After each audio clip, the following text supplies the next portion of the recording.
তফসিল ঘোষণার মাত্র একদিন পরেই ঢাকা ৮ আসনের স্বতন্ত্র প্রার্থী এবং ইনকলাব মঞ্চের মুখপাত্র ওসমান হাদিকে আজকে রাজধানীর পল্টনের এই টাওয়ারটির সামনে কিছুক্ষণ আগেই গুলিবিদ্ধ করা হয় এবং আমরা যতটুকু জানতে পেরেছি দর্শক দুপুর আড়াইটা নাগাদ তাকে বেশ মোটরসাইকেলে করে এসে কয়েকজন মোটরসাইকেলে করে এসে দুর্বৃত্তরা তাকে গুলিবিদ্ধ করেন এবং তারপরই কিন্তু তার সাথে যারা সহকর্মী ছিল তারা এখান থেকে তাকে নিয়ে জরুরিভাবে ঢাকা মেডিকেলে তাকে স্থানান্তর করেন। আমরা রয়েছি ঠিক সেই স্থানে যেখানে তাকে গুলিবিদ্ধ করা হয়েছে। আমরা আপনার যদি এই মুহূর্তে দেখে যে সেই স্থানটি আমরা দেখছি যে সিআইডির ক্রাইম সিন ইউনিট জায়গাটি ঘিরে রেখেছেন এবং একই দিকে যারা আশেপাশে যারা মানুষ রয়েছেন উৎসুক জনতা তারা এখানে ভিড় করছেন এটি দেখার জন্য। এবং আমরা কিছুক্ষণ আগেই বেশ কয়েকজনের সঙ্গে কথা বলছিলাম, তারা যেটি বলছিলেন যে মূলত একটি রিকশায় করে তার নির্বাচনী প্রচারণা কাজ করছিলেন ওসমান হাদি এবং তিনি এখান থেকেই যাচ্ছিলেন এই পথটি ধরে এবং তারপর মোটরসাইকেলে এসে দুজন আরোহী ছিলেন মোটরসাইকেলে এবং তারা মোটরসাইকেল করে এসে তাকে অতর্কিতভাবে দুটি স্থানীয়দের ভাষ্যমতে তারা বলছেন যে দুটি গুলির শব্দ তারা পেয়েছেন এবং পরপর দুটি গুলি করেন এবং সেই গুলি কিন্তু আমরা দেখেছি যে ওসমান হাদিকে ঢাকা মেডিকেলে নিয়ে যাওয়া হয়েছে এবং সেখানে আমরা দেখেছি যে তার ঠিক মাথার একটি অংশ অর্থাৎ কানের ঠিক কাছ থেকে গুলি বিদ্ধ হয় এবং আমরা এই মুহূর্তে দেখছি একটু যদি দেখে যে এই ক্রাইম সিন ইউনিট পুরো স্থানটি ঘিরে রেখেছে। এখানে যে রক্তের যে ছাপ ফোটা সেই রক্তের ছাপ কিন্তু আমরা দেখছি। এখানে যারা ছিলেন এমন কয়েকজনের সঙ্গে চেষ্টা করব আপনাদেরকে যুক্ত করা। আপনারা কি ছিলেন ঘটনার সময় কি ছিলেন? মাত্রই আসলাম। ঠিক আছে, আমরা একটু চেষ্টা করবো দর্শক এখানে যারা প্রত্যক্ষদর্শী আছেন এমন কাউকে যদি পাই আমরা আপনাদেরকে যুক্ত করার চেষ্টা করবো। আমরা যদি দেখাই আপনাদেরকে ঠিক যে সড়কটি মূলত বিজয়নগর পানিট্যাঙ্কি থেকে ফকরাপুলের দিকে গেছে সেই সড়কের মাঝামাঝি একটি স্থানে ঘটনাটি ঘটে এবং এখানে এই মুহূর্তে আইনশৃঙ্খলা বাহিনীর সদস্যরা রয়েছেন তারা সিআইডি টিম তারা রয়েছে তারা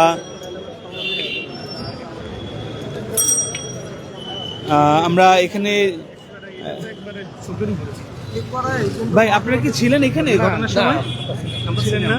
আচ্ছা, এই যে গতকালকে তফসিল ঘোষণা হলো, আজকে এমন একজন প্রার্থীর উপর গুলি মানে যে এই যে সন্ত্রাসীরা হামলা করলো, যে এটি কিভাবে দেখছেন একটু বলেন তো ভাই। এটা অনাকাঙ্ক্ষিত ঘটনা, এটা মেনে নেওয়ার মতো না। তফসিল ঘোষণা হচ্ছে, সবাই নির্বাচনে অংশগ্রহণ করবে, সবাই নিজের প্রার্থী প্রচারণায় নামবে, এটাই তো স্বাভাবিক। তবে দুঃখজনক ঘটনা, এটা কখনো আমরা আশা করি না এই ধরনের, এটা অনাকাঙ্ক্ষিত ঘটনা।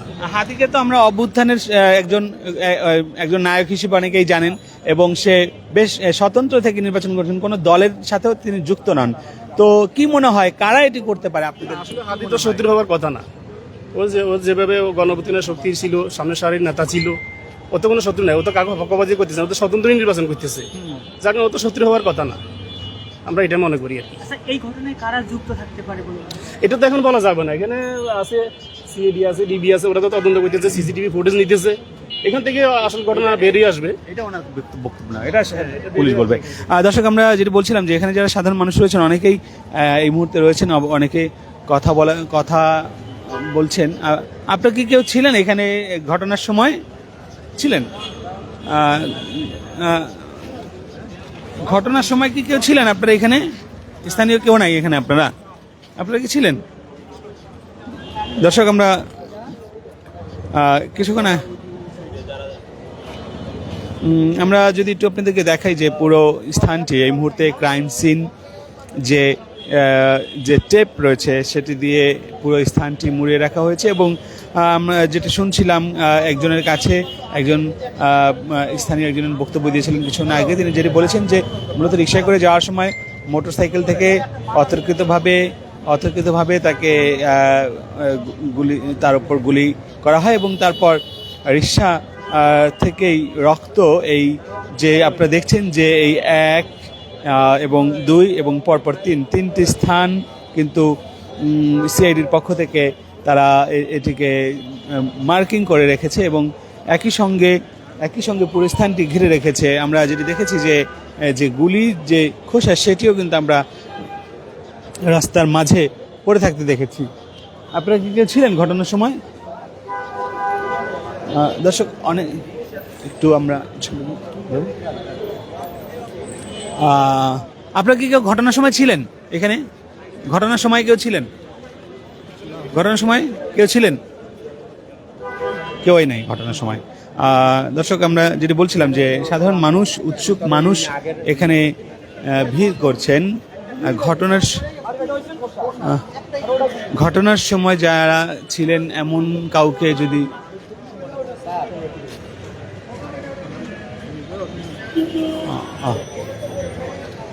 আমরা আইন শৃঙ্খলা বাহিনীর সদস্যরা এখানে আসছেন এবং তারা ভাই ঘটনার সময় ছিলেন? এই যে নির্বাচনের আগে গতকালকে তফসিল হলো, এমন সময় নির্বাচন বাধাগ্রস্ত হতে পারে কিনা, কি মনে হয় এরকম ঘটনা? না, এটা তো আর বাধা, এটার জন্য তার হয়তো বাধাগ্রস্ত হবে না, কিন্তু জাস্ট এটা থেকে এখন দেখবে আইন প্রয়োগকারী সংস্থা ওনারা করবে, যে এটার ব্যাপারে তদন্ত করবে যে কারা করছে। ভাই একটু কথা বলবেন, এই যে হামলা এটা কিভাবে দেখছেন? হাদির উপরে হামলা কিভাবে দেখছেন? আগামী নির্বাচনকে বানচাল করার জন্য এই হামলা হয়েছে আমার মনে হয়। হাদি একটা পরিচিত মুখ, গণ অভ্যুত্থানে তার অগ্রণী ভূমিকা রয়েছে।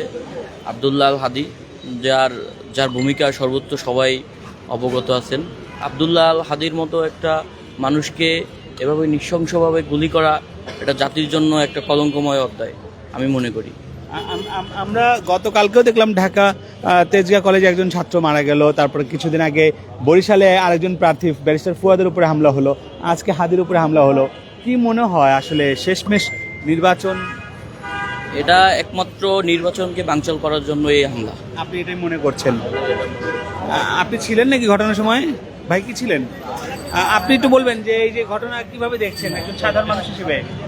মানুষের মধ্যে তো এখন একটা ভয় কাজ করবে, তাই না? যে ভয় তো অবশ্যই কাজ করতেছে। আইন শৃঙ্খলা বাহিনী কি মনে হয় কাজ করছে? ঠিক অবশ্যই আইন শৃঙ্খলা কাজ করতেছে এবং খুব সচেতনতার সাথে কাজ করতেছে। ঘটনা পরপরই এতগুলো আইন শৃঙ্খলা বাহিনী গান আসছে, আমরা আইন শৃঙ্খলা বাহিনীকে ধন্যবাদ জানাই।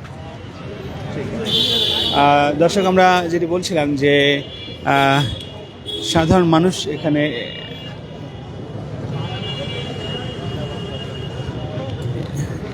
দেখি ভাই একটু দেখি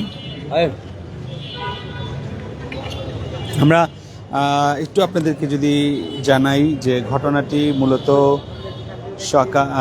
দুপুর আড়াইটা নাগাদ আমরা তথ্য পাই।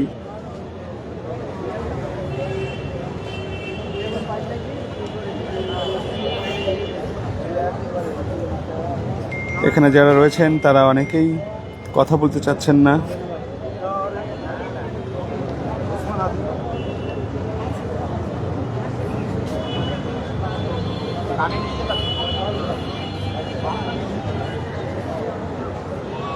আমরা একটু জানিয়ে দিই যে আপনার যেটি বলছিলাম যে কিছুক্ষণ আগে যে সামনে ত্রয়োদশ জাতীয় সংসদ নির্বাচন এবং এই নির্বাচনের স্বতন্ত্র প্রার্থী হিসেবে কিন্তু ওসমান হাদি ঢাকা ৮ আসন থেকে তিনি এই নির্বাচন করার ঘোষণা দিয়েছিলেন এবং বরাবরের মতো প্রতিদিনই তিনি যে তার যে রাজনৈতিক যে কর্মকাণ্ড সেটি তিনি পরিচালনা করছিলেন এবং রিক্সার যোগে তিনি এখান থেকে যাচ্ছিলেন। তারপর আমরা যেটি শুনতে পাই বা খবর পাই যে মোটর সাইকেলে করে মূলত 3টি মোটর সাইকেলে এসে তাকে লক্ষ্য করে গুলি করে এবং পরবর্তীতে তারা দ্রুত এখান থেকে স্থান ত্যাগ করে এবং পুলিশ প্রাথমিকভাবে বেশ কিছু তথ্য আলামত এবং সিসিটিভি ফুটেজ তারা কিন্তু পেয়েছে এর মধ্যে এবং তারা যেটি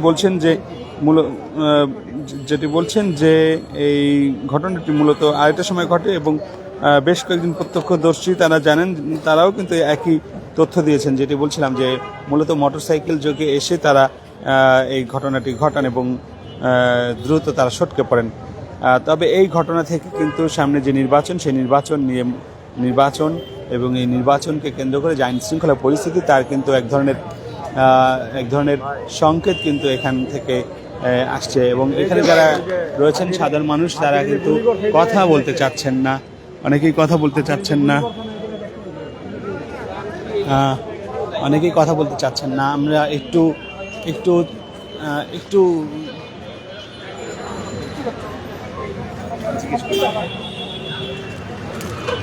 আমরা আমরা একটু আমার একজন সহকর্মীর সঙ্গে কথা বলবো।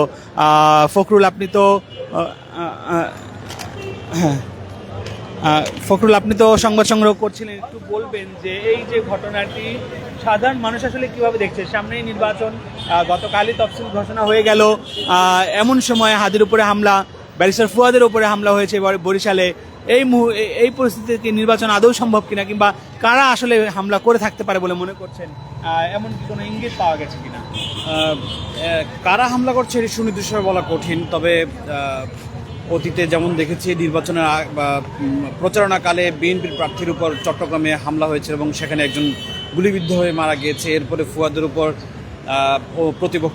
প্রতিদ্বন্দ্বী প্রতিপক্ষের লোকজন হামলা চালিয়েছে। আজকে হাদির উপর সরাসরি গুলি করেছে এবং এই ঘটনা আসলে কারা ঘটিয়েছে এটি আসলে পত্রপত্রিকা আমরা যতটুকু জানতে পেরেছি যে চট্টগ্রামে ঘটনাটি গণমাধ্যমে এসেছে। এছাড়া ফুয়াদের উপর হামলার ঘটনাটি কারা ঘটেছে সেটি গণমাধ্যমে এসেছে। আজকের হামলাটি আসলে কারা করেছে এটি এখন সুনির্দিষ্ট স্পষ্ট নয়।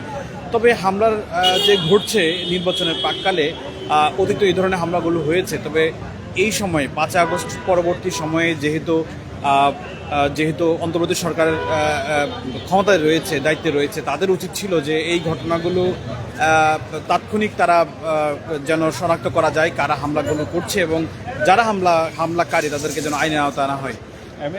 আপনার একটু বলবেন যে এই হামলা আসলে কি নির্বাচন বানচাল করার কোনো ষড়যন্ত্র কিংবা কোনো কিছু সাধারণ মানুষ কি বলছে? নির্বাচন বানচালের জন্য আসলে তো এগুলোর চেষ্টা থাকবেই, কারণ আওয়ামী লীগ ইতিমধ্যে ঘোষণা দিয়েছে যে তারা এই নির্বাচন প্রতিহত করবে এবং তারা বলছে তাদের ছাড়া এই নির্বাচন তারা আসলে কোনোভাবে হতে দেবে না। এটি তাদের ওপেন ঘোষণা। কার্যকর নিষিদ্ধ থাকা আওয়ামী লীগ তারা কিন্তু ঘোষণা দিয়েছে। পাশাপাশি এছাড়া আর কোনো থ্রেট নেই। তবে আইন শৃঙ্খলার পরিস্থিতি যেই অবস্থায় রয়েছে এটি কিন্তু সরকার যদি চায় যে আসলে তারা শক্তভাবে যে কোনো ধরনের আইন শৃঙ্খলা অবনতি ঘটায় এই ধরনের সিমটম আলামত তারা পেলেই কিন্তু এই বিরোধী ব্যবস্থা নেওয়ার যদি সিদ্ধান্ত নেয় এটি কিন্তু আসলে করা সম্ভব। কিন্তু সরকার সেটি আসলে সৎ মনোভাব কতটুকু রয়েছে এটি কিন্তু অনেক প্রশ্ন রয়েছে। অসংখ্য ধন্যবাদ আপনাকে। দর্শক, যেটি বলছিলাম যে এই ঘটনা সাধারণ মানুষ যেটি বলছেন যে মূলত নির্বাচনকে অনেকেই অভিযোগ করছেন যে নির্বাচনকে বানচাল করতেই আসলে এমন হাদির উপরে হামলা। পাশাপাশি এটিও বলছেন যে যারা পতিত যে সরকার সাবেক যে আওয়ামী সরকারের পক্ষ থেকে কিংবা আওয়ামী লীগের যারা পলাতক রয়েছেন তারা সদস্যরা কিন্তু সামাজিক যোগাযোগ মাধ্যম সহ বিভিন্নভাবে হাদিকে হুমকি দিয়ে আসছিলেন বলে হাদি জানিয়েছিলেন এর আগে গণমাধ্যমে বিভিন্ন সময়, যে প্রতিদিনই তার মোবাইলে মুঠোফোনে তার প্রাণনাশের হুমকি এবং তার পরিবারের উপরে হামলা সহ বাড়িঘর ভাঙচুর সহ বেশ কিছু হুমকি কিন্তু তিনি পেয়ে আসছিলেন বলে অভিযোগ রয়েছে। তো সব শেষে আমরা যেটি দেখলাম যে এই মুহূর্তে এই এলাকাটি আইনশৃঙ্খলা বাহিনীর তৎপরতা বৃদ্ধি পেয়েছে এবং ক্রাইম সিন ইউনিট এসেছে, তাকে ঢাকা মেডিকেলে নিয়ে যাওয়া হয়েছে। এখন পর্যন্ত চিকিৎসকরা বলছেন হাদির অবস্থা অনেকটা আশঙ্কামুক্ত নয়। তো এই ছিল আমার কাছে রাজধানীর বিজয়নগর পানিট্যাঙ্কি বক্স কালভার্ট এলাকা থেকে হাদির যে গুলিবিদ্ধ হওয়ার সংবাদ, সর্বশেষ সংবাদ। আমি এতক্ষণ ছিলাম রাকিব হাসান, আবারও আপনাদের সঙ্গে যুক্ত হব অন্য কোনো বিষয় নিয়ে। সে পর্যন্ত সবাই ভালো থাকবেন, সুস্থ থাকবেন, জাগো নিউজের সঙ্গে থাকবেন।